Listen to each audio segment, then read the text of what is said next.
Que a paz e uma bênção divina acompanhem o dia e a semana de cada pessoa que nos ouve agora. Sejam muito bem-vindos a mais um Mergulho Profundo. É um prazer enorme estar aqui de novo para essa análise. O prazer é todo nosso.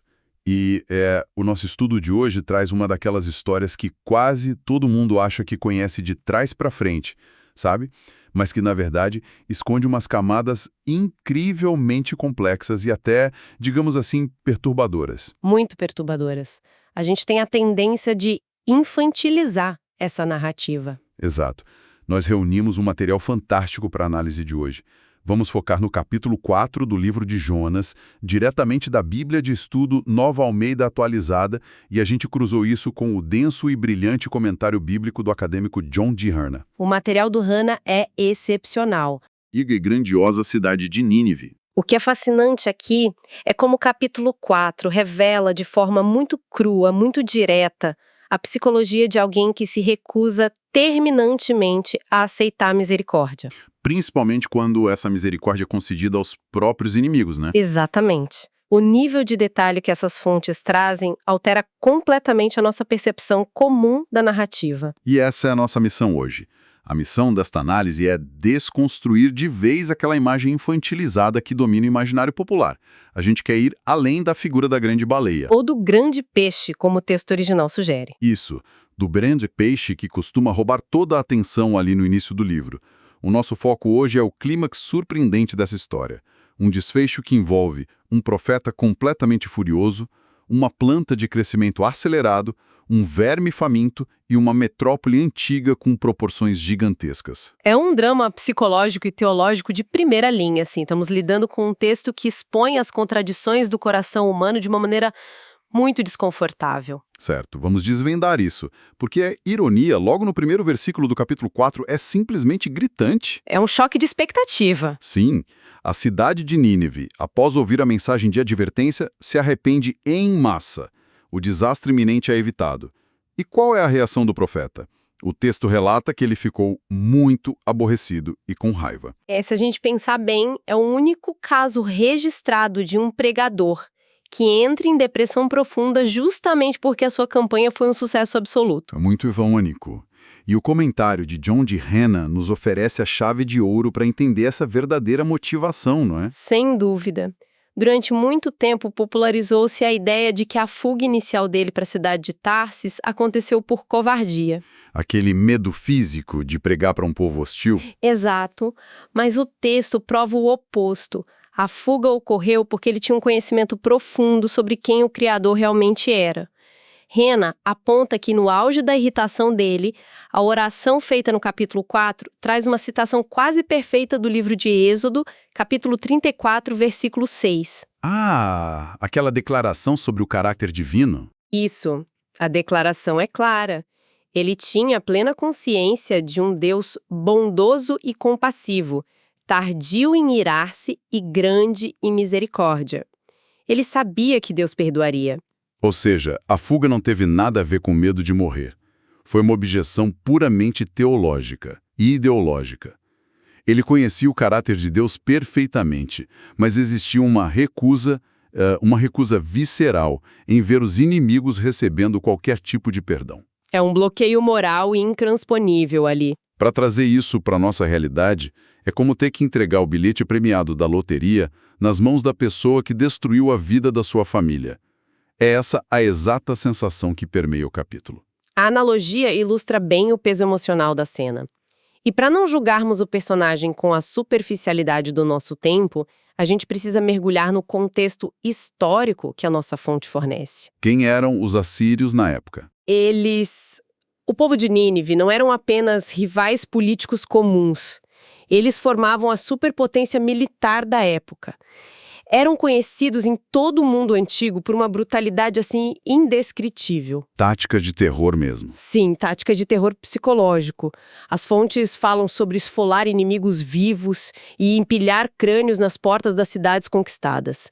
Eles eram os potenciais destruidores da nação de Israel. Caramba. Diante de um histórico de atrocidade como esse, o ódio ganha contornos muito reais. O que vemos ali é o ápice de um fervor patriótico desequilibrado. Ele queria a justiça de Deus sobre Nínive. Ele queria ver a justiça implacável e o fogo caindo. A retribuição era a única moeda aceitável para ele, não a graça. É a representação máxima do egoísmo espiritual. Com certeza.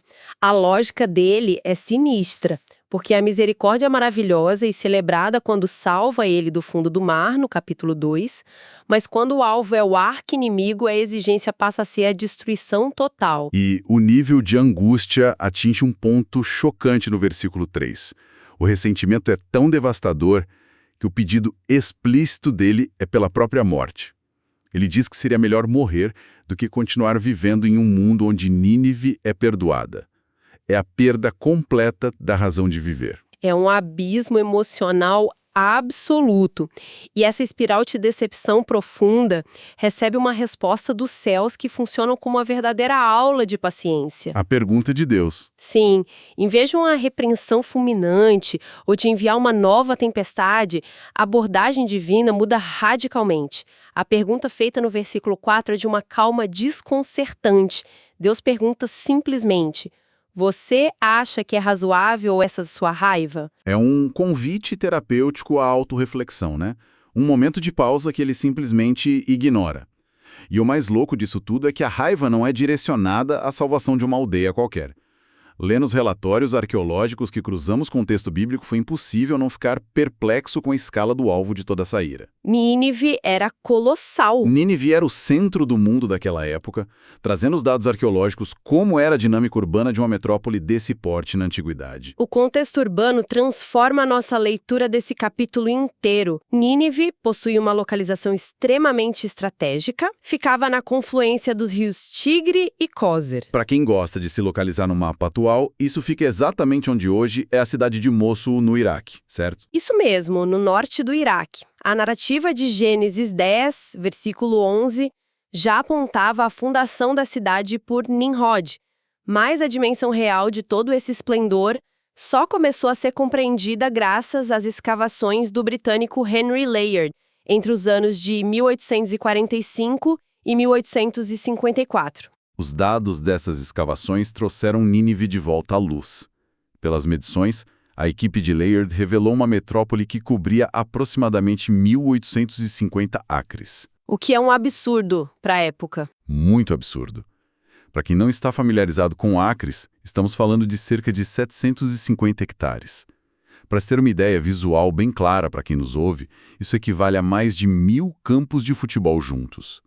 Na Idade do Bronze, construir e manter uma área urbana desse tamanho é um feito monumental. O tamanho impressiona muito, mas a infraestrutura luxuosa é o que realmente define Nínive como o coração pulsante de um império formidável. Os achados revelaram que não era apenas um amontoado de casas. Havia luxos urbanos que nós achamos que são invenções modernas. Exato, as praças. Sim, a cidade ostentava grandes praças públicas pavimentadas, parques arborizados imensos, jardins botânicos incrivelmente complexos e, segundo os registros, mantinha até mesmo um zoológico. Um zoológico na antiguidade, sem falar na famosa biblioteca do rei Assurbanipal, um dos maiores tesouros já descobertos, guardando milhares de tabuletas de argila. E a segurança não ficava para trás.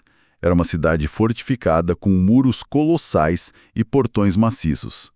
A arqueologia mostra que cada um desses portões levava o nome de uma divindade assíria importante. Como o portão de Haddad, o portão de Nergal e o portão de Sim. Exatamente.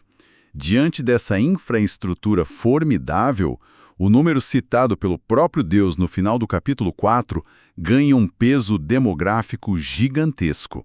A referência divina destaca mais de 120 mil pessoas que não sabem distinguir entre a mão direita e a mão esquerda. É uma expressão bem enigmática. Como a análise teológica de Hannah decifra esse número?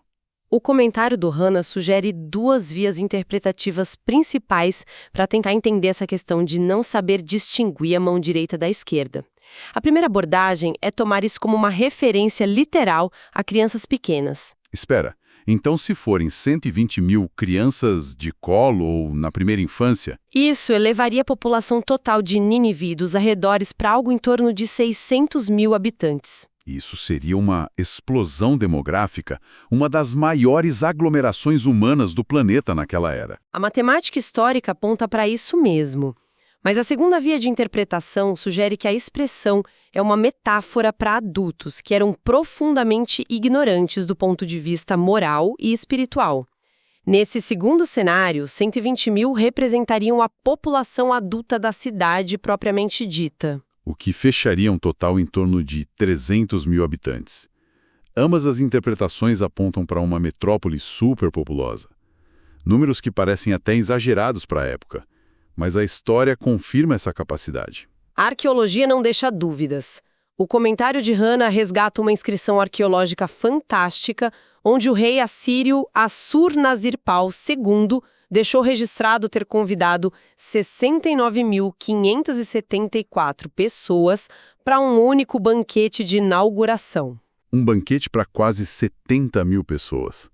Muitas cidades modernas teriam dificuldade em organizar a logística disso hoje. Capacidade deles para abrigar e alimentar dezenas de milhares de pessoas era muito real. E como uma curiosidade histórica fascinante, que as nossas fontes apontam, vale mencionar o destino final de Nínive.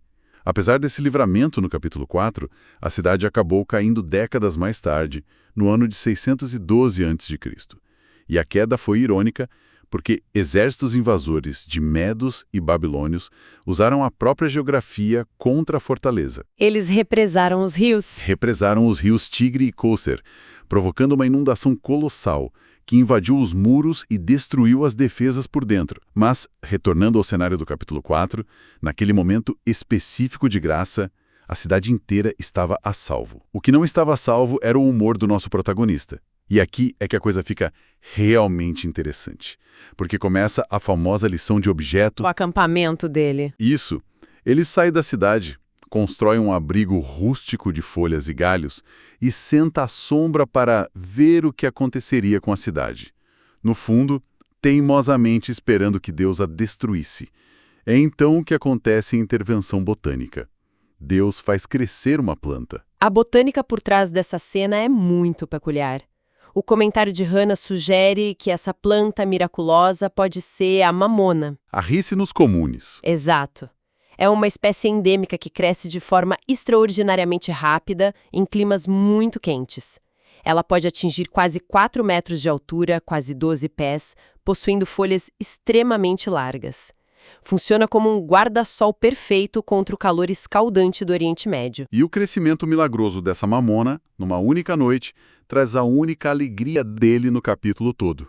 O alívio físico gerou um contentamento profundo. Mas a alegria dura pouquíssimo. O próximo passo da narrativa introduz o que podemos definir como uma genial pedagogia do desconforto. Bela definição. Deus utiliza contrastes absurdos para quebrar a arrogância humana. Vale lembrar do capítulo 1, onde Deus preparou um grande peixe, uma criatura gigantesca. Agora ele prepara coisas minúsculas, quase invisíveis. Um verme ataca a planta na madrugada, a mamona seca e morre instantaneamente. E a pedagogia divina não para no verme. Ao nascer do sol, há a preparação de um vento leste muito quente. Um vento do deserto, sufocante. Sufocante, que tira o fôlego. O sol bate direto, ele quase desmaia de calor e, novamente, pede para morrer por causa da planta morta. Se conectarmos isso com o panorama geral da história, a lição de Deus se revela de forma incontestável.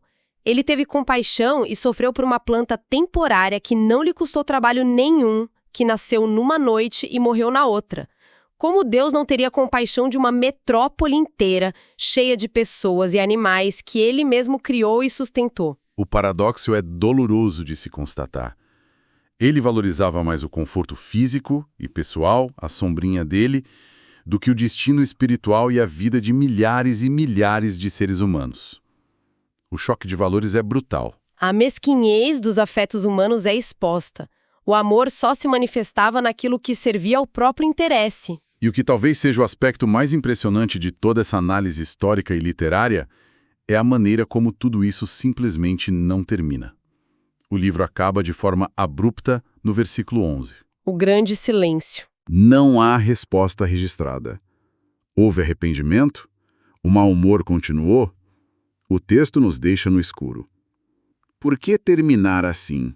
Esse silêncio final é um recurso literário debatido. A tese do Hannah é incrivelmente consistente sobre isso. A probabilidade maior é que essa narrativa histórico-biográfica tenha sido escrita pelo próprio profeta muito tempo depois. Ele escreveu para expor seu próprio pensamento absurdo como um alerta dramático à nação de Israel sobre a insensibilidade espiritual e a desobediência. É um ato de profunda vulnerabilidade. E, reunindo as informações do comentário de Hannah, que guiaram nosso mergulho, quais seriam as grandes pilares, a grande síntese desse desfecho? A síntese aponta para 4 pontos principais estabelecidos por Deus. Primeiro, que Deus é gracioso com todas as nações, gentios e israelitas. Segundo, ele é soberano sobre a natureza, desde os ventos até os vermes e plantas. Terceiro, ele pune a rebelião. E o quarto ponto, que amarra tudo, ele quer que seu povo não coloque limites em seu amor universal. Perfeito. Então, o que tudo isso significa para quem nos ouve agora? O impacto vai muito além de dados arqueológicos. Este relato atua como um espelho de altíssima resolução. Mostra como é fácil nos apegarmos aos nossos confortos, às nossas plantas, nossas sombras e nossas certezas inabaláveis. E ao fazer isso, perdemos completamente a empatia por aqueles que consideramos de fora ou indignos. Exatamente. A transposição para os dias atuais é necessária. E isso levanta uma reflexão final fenomenal. Como o livro termina sem a resposta do profeta, o autor genial transferiu o peso da resposta para quem lê. A pergunta de Deus ainda está ecoando hoje. E se a planta que secou na sua vida for apenas uma distração sendo removida para que o olhar finalmente se volte para Nínive real, que precisa de compaixão agora mesmo?